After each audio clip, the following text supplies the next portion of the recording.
Right, hello my friends, welcome back to This Week on the Internet. Please subscribe. Today we are coming at you live from the Nevada desert. Ooh. Over the course of the last 7 days, Hasbulla picks on somebody's own size. A man whose name I can't say this early in a YouTube video has been released from prison. Hurrah! And Jonah Hill changes Kanye West's super bad opinion.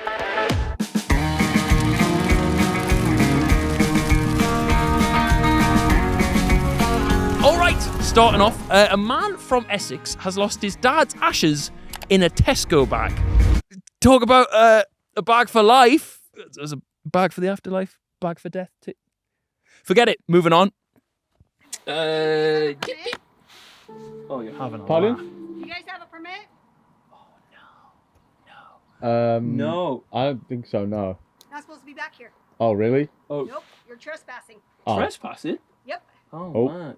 Yeah. Okay. Sorry about that. I didn't know. Yeah, we had no idea. We thought it was just the middle of nowhere. Nope. Oh, we're getting a picture taken of it? Yep, so we can give it to the Rangers so they can give you a ticket. Okay. Ticket? Yep, All let's right. go. Oh, for fuck's sake. Come on. Yeah, I'm coming, we're coming. Wait, hold the bus. Let me get my heelys off. Jesus, oh, well, welcome to America. Yeah, you guys have to have a permit to do anything like this. Okay. No dramas. Sorry, we really just didn't know. Yeah, really sorry about it. Yeah.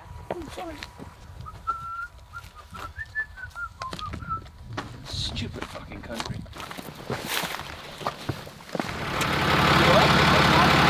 It's the Cleo Baker.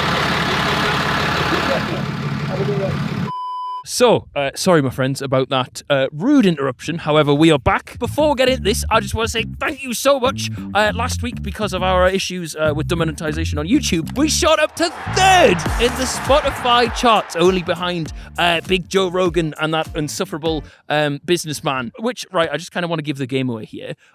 Podcast views or listens, right? They are fucking pathetic. So the last episode, right? 17,000 of you listen to us on Spotify. You 17,000 fucking legends. Thank you for doing it right now.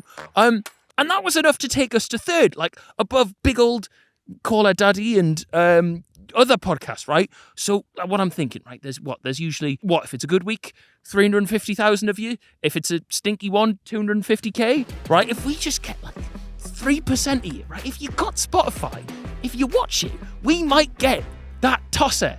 And I think probably the big bald meathead, I think he's probably too clear. But let's sky's the limit, lads. Anyway, into the episode, less plugging. So this is Stan Blade here, who planned to take his dead dad in a bag to the pleasure rides in Southend as a final farewell. But instead of visiting the Dodgems on the pier, the 39-year-old bumped into a group of old pals and ended up on a pub crawl in his old hometown. And at some point during the drinks, he misplaced his dead father. Turns out that his dad wouldn't actually be seen dead with him after all. Hopefully Stan will earn from his mistakes. No, sorry, actually it's a bit insensitive to be making dad jokes on this topic. Stan said, I came home and my stepmom asked, "Where is your dad?" Which, to be fair, the answer, the pub, probably would have pissed her off when he was alive. So, I mean, at least nothing's changed there. After he realised that his father was missing, Stan went and scoured every pub that he'd been to, but nobody had seen his dad. Somebody probably found the bag of powder in the pub and couldn't believe their luck. Moving on. KSI's next fight has been announced this week, and it's against Joe Fournier. If you're not familiar with Joe here, he has a 9-0 record, and he's not only a pro boxer, but a businessman too. Joe is only worth 100 million, so his name, the boxing billionaire, isn't quite accurate, mainly because what he does can't quite be classed as boxing. No, I joke. Actually, that's not fair. His last fight was an exhibition against David Hay.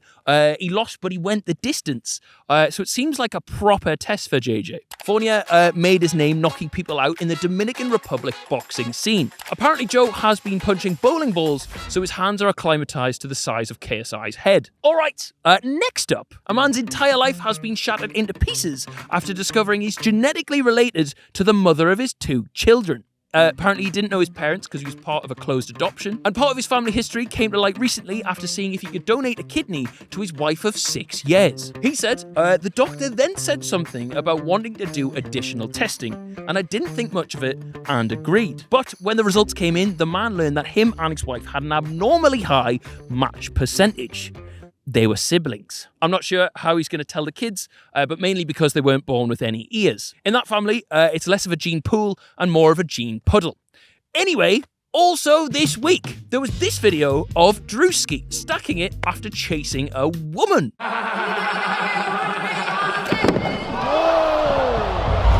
That poor ankle. Moving on. This week, we found out that if you annoy chess streamer Andrea Botez, you're in for a nasty surprise. Like urine, because she pissed on her ex-boyfriend's car. During an appearance on the That's What She Said podcast, Andrea and her sister Alex were talking about bad dates. I would have peed on his car. Yeah, that's what she did to her ex. It's such a funny story. You peed on his car? Yeah. To be fair, there's probably a lot of blokes out there, probably some of you lot, that wouldn't really mind her pissing on their belongings as a punishment. Cameraman Yayan told me he'd lick it off. Fuck off, bro.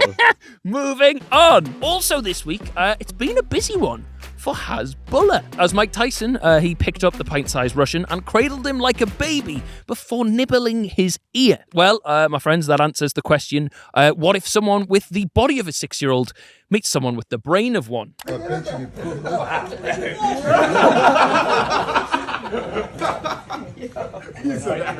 He thinks that's a child, doesn't he? I've got to say the video's quite cute. Until you remember, it's a convicted sex offender teasing a disabled teenager. And then things continue to be rough that week. I'm not going to show the video in any way, shape or form, but it came out that Hasbulla has been abusing his cat. Posted a video of himself doing it on his own Snapchat. Got to say, a certain Conor McGregor tweet comes to mind. The fight went down to points at the end, but Hasbulla took it by a whisker. Me when I see Hasbulla for abusing his cat. Fuck's sake. Anyway, he responded,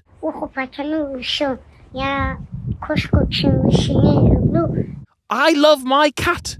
Mate, Jimmy Savile loved kids. It didn't mean he didn't abuse them. He also said, you're attacking me for nothing. Not sure if that's a statement from him or his impression of the cat. Also this week, Faze Clan broke their silence amid backlash from their OG members. They tweeted, we know for far too long that we haven't been the Faze that we need to be, but we're working towards fixing that. We hope to have all the OGs sit down in a room together. We'll do everything in our power to work this out and not let you down. I'll be honest, I feel like the bloke whose wife's now his sister has more chance of working his relationship out than these lot do. Anyway, I am glad they've realised their mistakes. Let's just all hope it was a phase.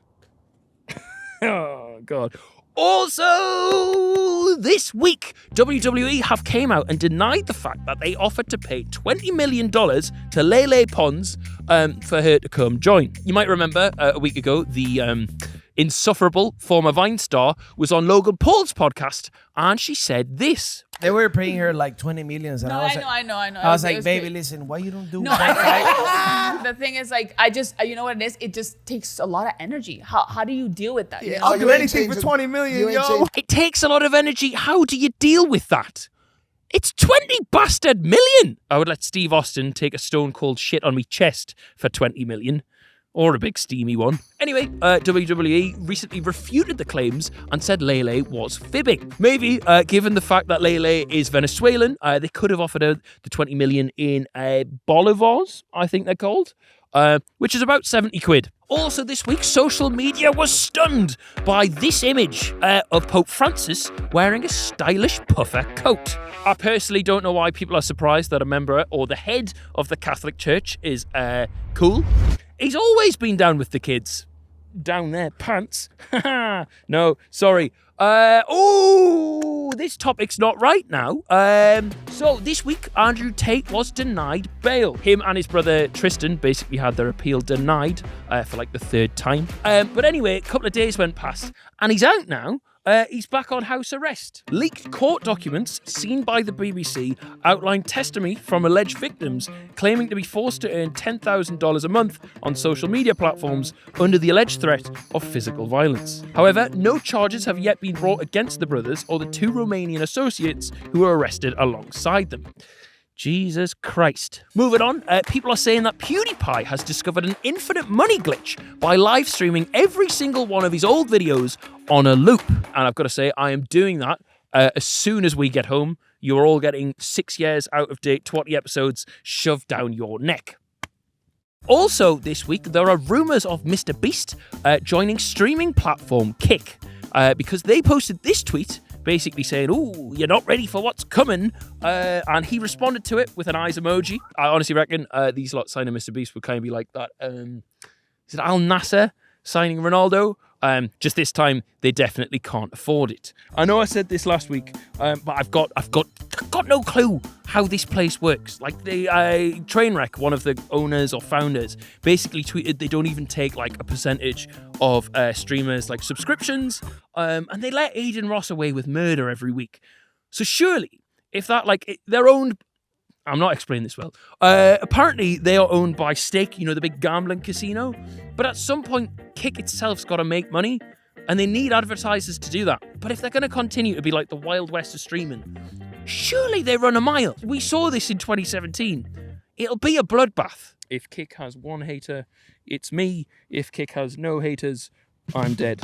Also this week, Kanye West recently tweeted that watching 21 Jump Street made him like Jewish people again. He said, no one should take anger against one or two individuals and transform that into hatred towards millions of innocent people. No Christian can be labelled an anti-Semite knowing Jesus is a Jew. My friends, I can think of a certain German fella that might have begged to differ. If only Adolf knew my name, Jeff. Anyway, also this week, Elon Musk has recently announced that you'll need a blue tick to hit the For You page on Twitter. And if you're like me, who's been grinding away for years on end, stealing other people's tweets to deservedly earn a big fancy blue tick, it's going to be taken away from you tomorrow. Dickhead. Starting April 15th, only verified accounts will be eligible to be in the For You page recommendations. This is the only realistic way to address advanced AI bots swarming over. It is otherwise a hopeless losing battle. That said, it's okay to have verified bot accounts if they follow terms of service and don't impersonate a human, which ironically Elon's been doing all his life. Also this week, Donald Trump has been indicted. I have no idea what that word means, but he is the first president of the United States ever to face criminal charges. He's also going to be the first prisoner ever to have a skin tone that matches his orange jumpsuit. I've got to say, you do have to feel for his family and all of this, though. If he ends up behind bars, who's going to shag his daughter? Anyway, my friends, that is the end of this episode. I hope you enjoyed. Please subscribe. We're trying to hit 250,000 subscribers. Goodbye. Kiss, kiss. All the best.